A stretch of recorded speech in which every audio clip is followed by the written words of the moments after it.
Hey comic book fans, it's another week of the Comic Fix. My name's David, and I'm here to give you guys the fix. Now, I'm going to start off this week with one of the best books that I've ever read, and that is Saga, issue number 6. Now, we are done with the first arc in Brian K. Vaughan and Fiona Staples' epic masterpiece. And let me just say, it is beautiful to see what they're doing with this series. Now, the storyline is Elena and Marco are closer to getting off of the planet that they've been on since the beginning. But close behind them is their enemies. And in this issue, we get to see all the characters interacting with each other. Not all of them, but some of them. And there's just some great scenes to be had. But it's funny though, with this series, the series is just so strange, but it's strange in a good way. Where you're able to accept all the stuff that Brian K. Vaughan is throwing at you. Like in this issue, we see that Marco and Elena are going off in a rocket ship to get off this planet. But the catch is that the rocket ship is actually a tree. And that when they go off into this rocket ship, they don't know where they're going. The tree is picking where it wants to set its roots at next. So, there's some really, really cool stuff to be had in this whole entire book. And you're really caring about all the characters that you've been introduced through the 6 issues. And you're liking every single character a little bit more as they're being more fleshed out. Now, don't expect any big bang or any fights in this issue, but expect a good closure to the first story arc in Saga. Also, there's not going to be any more Saga issues for the next 2 months, I believe, because Brian K. Vaughan and Fiona Staples said that there's not going to be any other artist besides Fiona Staples who's going to be on this book. So when she gets some time to do some more issues, and when they're good enough for her, her approval, we'll get another issue. And that next issue is going to be coming out in November.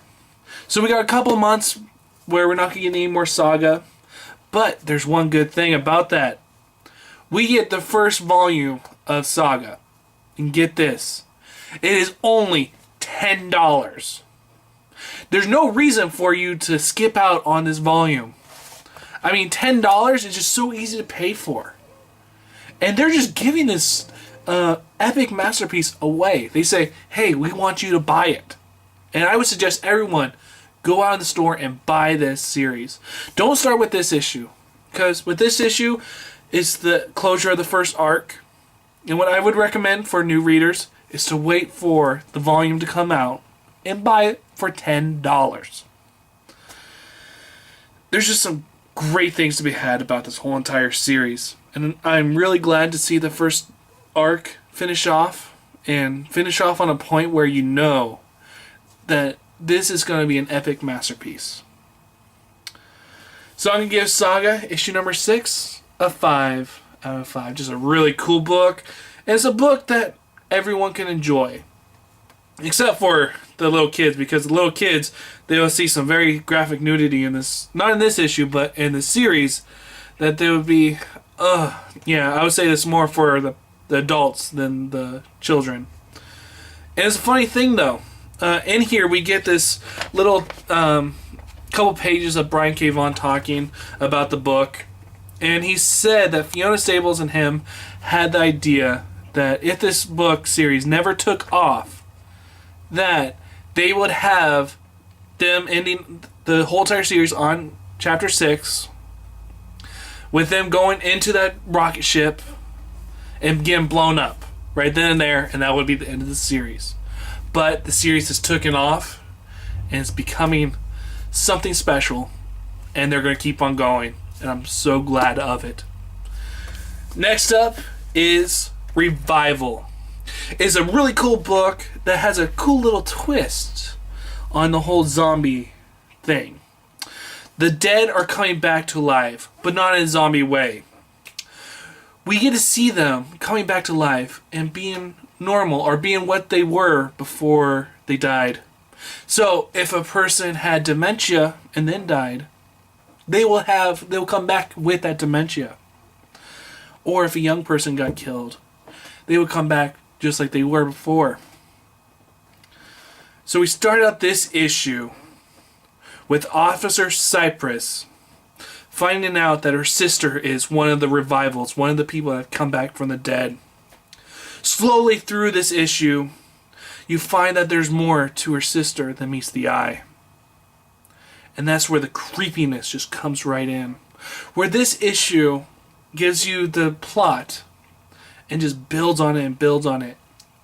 And you know when all that building comes out, it's going to be really awesome. So if you're a person that hasn't even thought about picking up Revival, I would suggest you do so. It's $2.99, and what's a better price than that? And some of the more awesome things about this one issue is you get to introduce to a new character. This character is called Mr. Abel.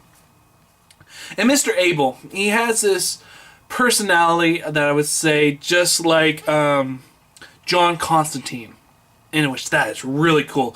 And you get to see him going to this girl who supposedly is possessed and saying, and just seeing how he interacts with her is just really, really cool.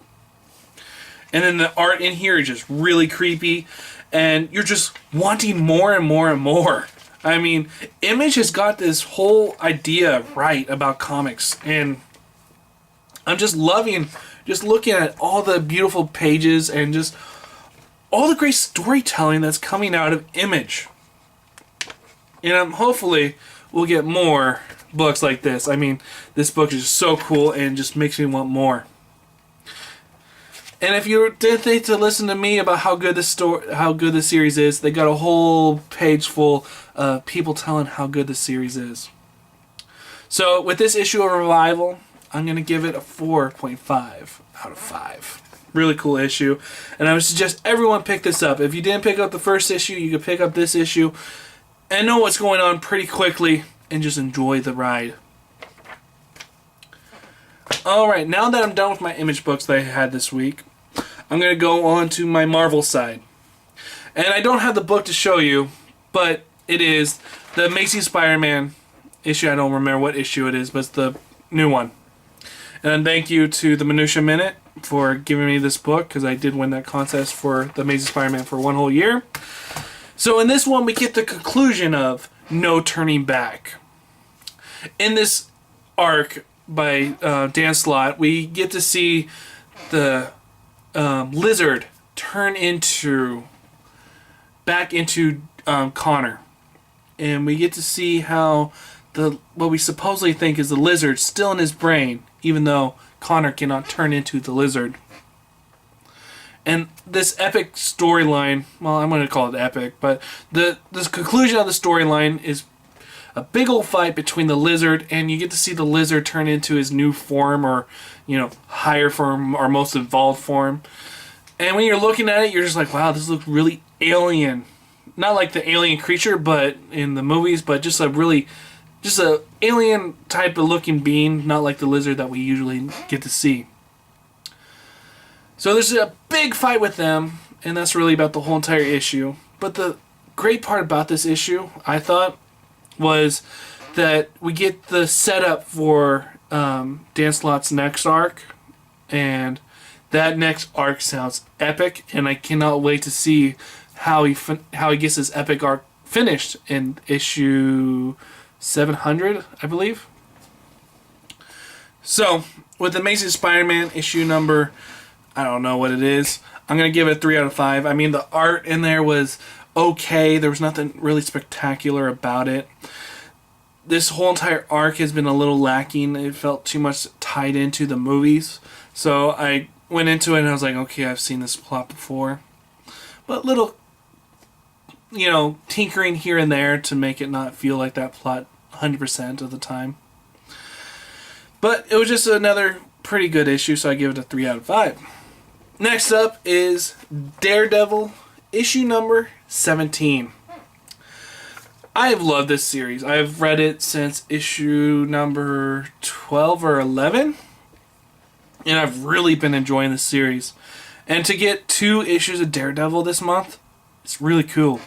I mean, I did not go and pick up the annual that came out last week. So if you are a big Daredevil fan, you've been getting 3 books in 3 weeks. I mean, that's pretty cool, right? Well, in this issue, Mark Waid takes the time to tell us how much of a relationship and how close Foggy and Matt Murdock actually are. And to see how big the revelation that happened in the previous issue actually is. And as I was reading it, I thought in movie terms that this issue would be just like the extended edition of any type of movie, where these scenes did not need to be in there to know what's going on. It enriches the storyline, but not the whole entire plot. It feels a little bit too much like an extra feature that you see in a movie. So, you get this big old battle with this bad guy named Mr. Stilts, and it feels very Silver Age-ish, and that's what it's supposed to be. It's supposed to be Matt Murdock in his early days as Daredevil, and get to see them and Foggy work out their relationship problems that they're having at the time, and seeing this okay battle between Mr. Stilts. I mean, it was nothing spectacular, to say the least. And I could have easily have passed up this one issue and gone on to the next and not felt like I missed anything, because you don't.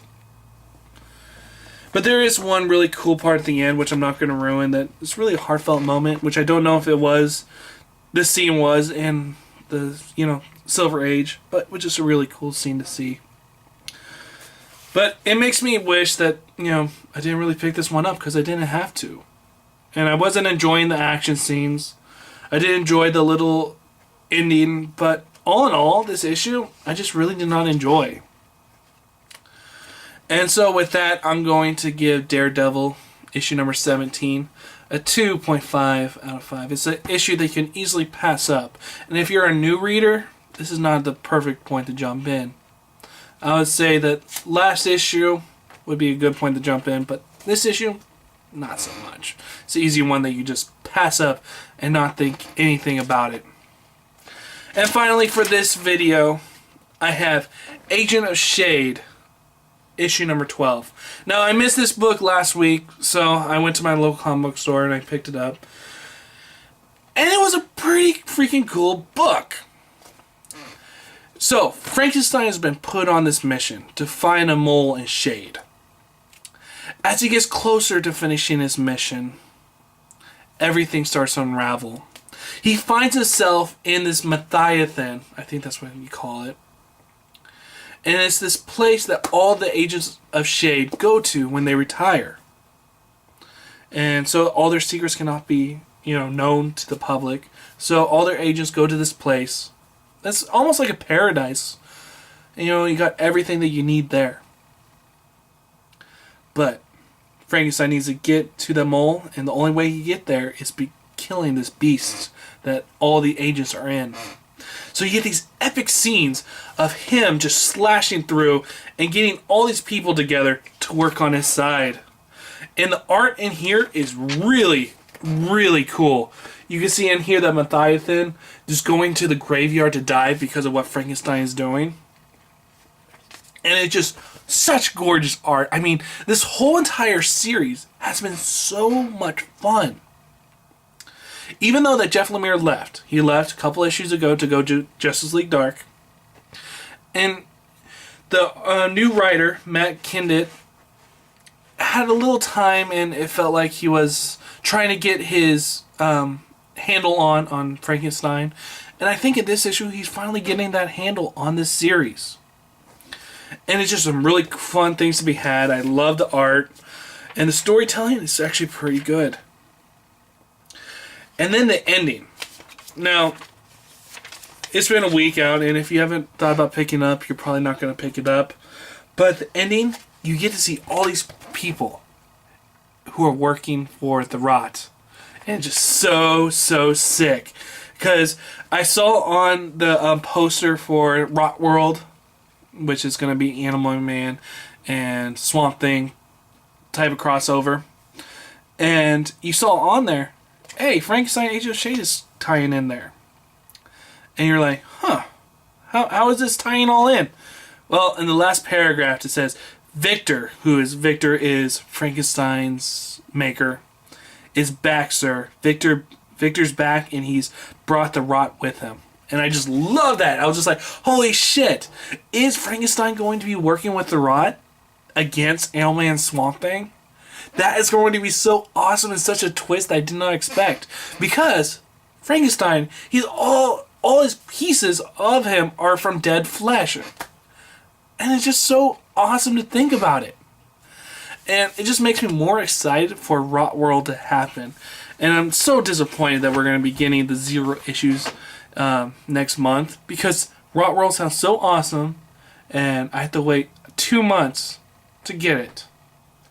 So, with that being said, I'm going to give Frankenstein Agent of S.H.A.D E issue number 12 a 4 out of 5. It's a book where if you're a new reader, I would suggest you wait to 0 issue to start this series up. But just know, going into it, it's a really good series that not a lot of people are buying. And I would suggest everyone try it out at least once. So that's it for this video of reviews. In my next video, I'm going to be doing some reviews of Green Lantern, issue number 12. Green Lantern's Corpse, issue number 12. Wonder Woman, and of course it's issue number 12. Kid Flash, Blue Beetle, and finally Supergirl. So if any of those books entice you, and if you're a new watcher to my channel, subscribe up top, and to all you old subscribers, like on the bottom. My name's David, and I'll see you guys on another edition of the Comic Fix.